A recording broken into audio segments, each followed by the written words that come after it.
Hi, I'm Rikke. I'm part of the Species 360 Conservation Science Alliance and the University of Southern Denmark. I want to give you an overview of the key role of the world's aquariums to support the conservation of sharks and bathroids.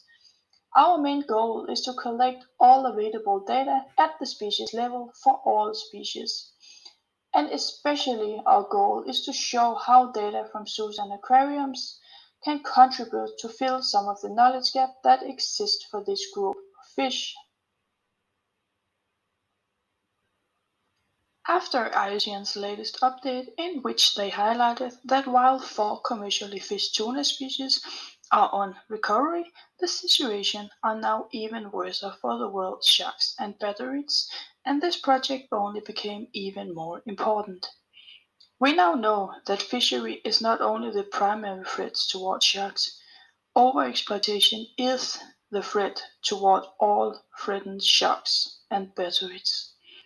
In fishery, humans are catching more sharks than what is sustainable, either as a target or as a bycatch, and it will take decades for the shark populations to recover from such population losses, since many sharks and bathroids exhibit a life history strategy that implies slow growth and low reproduction potential.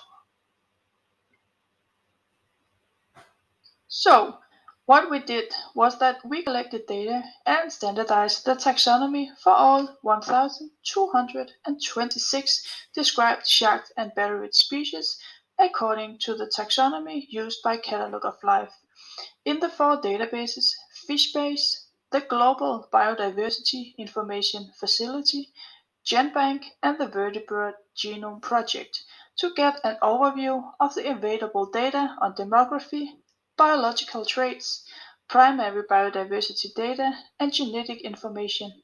For instance, you see that we only know the whole genome for only 5 species. We then took the mean value and multiplied by 10.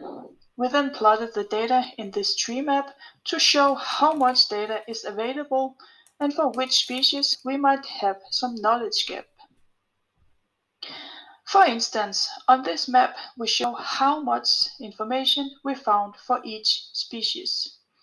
Each little square represents one species, and the map is grouped by taxonomy, indicating the species order, family, and genus. The color represents how much knowledge we have. A dark color indicates more available information, with 10 as the highest possible score.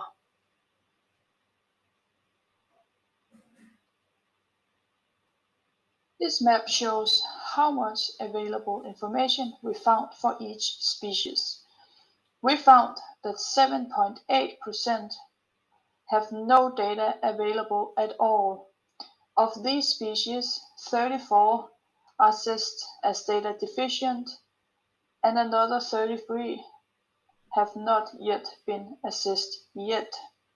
And we clearly see why, because there is no data at all to base these assessments on. I will show you in the next slide how all of these species have been assessed by the IUCN Red List. We found that 83.7% of sharks and batteries have a score of 5 or less, indicating that the majority have less than half of the data that we were searching for available, based on these four databases. It is though important to mention that we collected all data that we found, which means that we did not make a complete list of possible information and data that we wanted to have.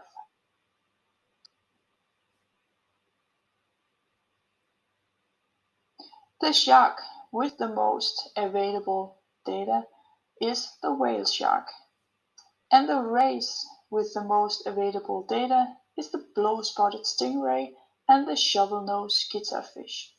In general, we found that sharks have more information available than bathroids. This map is structured exactly in the same way as the last one according to the taxonomy. Here we show the threatened categories, the non-threatened categories, and those species where we have no data or they simply have not been assessed yet. We found that 16% of sharks and 21% of rays are threatened, and especially the shovelnose rays have many critically endangered species. We found that more than one quarter of the elasmobranchs do not have enough data to be assessed, whereas we see that we have some knowledge gaps that needs to be filled.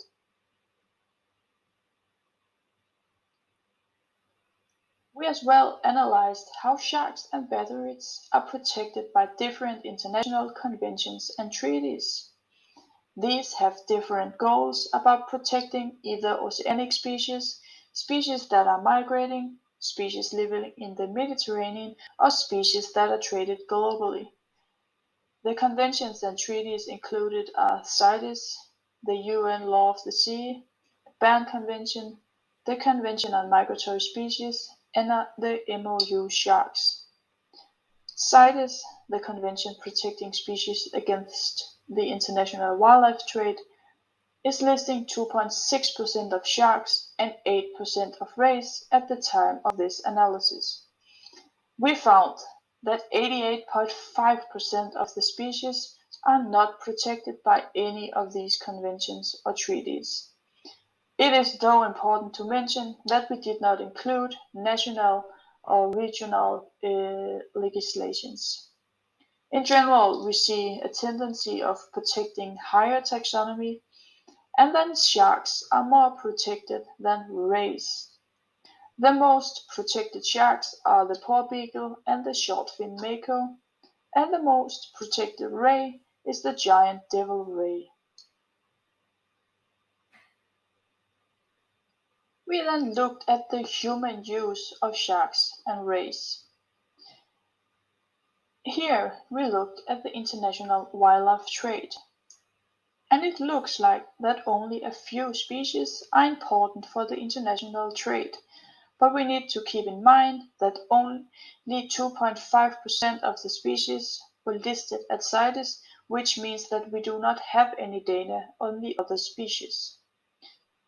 We found that hammerheads accounts for 72% of the trade, and that the most traded shark is actually kept in aquariums. Sharks are primarily traded as fins, and the majority originates from the wild. In the same way, we analyzed the rays in the international wildlife trade, and here we as well need to remember that only 8% of rays are listed by the convention. We found that the freshwater stingray accounts for 94%, and that aquariums hold the most traded ray as well. As opposite to the sharks, rays are primarily traded alive and as captive bred, whereas we see a huge difference between the source and as which commodity that the shark and rays are traded as in the international wildlife trade. For these rays, we really see how many species the aquariums are keeping.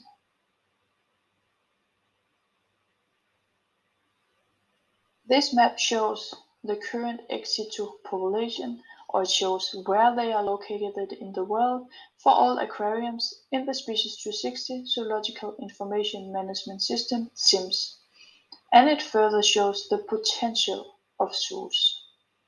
On the next slide, I will show you how big these populations are. On the map, each dot is colored by the IUCN Red List threat status of the most threatened species in that aquarium. And here you see the overview of the aquariums. For instance, sharks are kept in 31 countries in 136 aquariums. These aquariums are keeping 2,797 individuals, and these belongs to 61 different species. This plot shows the population size across all institutions in the Species 360 network, Each bubble represents one species proportional to the population size and colored by the IUCN Red List threat status of the species. The most represented shark in aquariums is the small spotted cat sharks, which have 555 individuals. In general, aquariums are keeping 11% of the described species, including 13 that are threatened. And in the same way, you see the population size across all institutions in the Species 360 network for race. The most represented race is the cownose race, which have more than 700 individuals worldwide.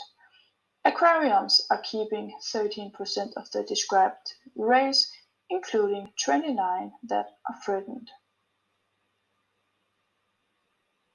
So we identified knowledge gaps for sharks and rays, and we really show the importance of record keeping for zoological institutions. And today, most of the scientific studies and conservation efforts have focused on the decline of shark population, and until recently there has been little attention to the declines in ray population, despite them being among the most threatened groups. Aquariums are really important allies for shark and ray conservation, and they can really fill some of these knowledge gaps. And they are essential to support policymakers, management authorities, and aquarium curators with data to make these decisions.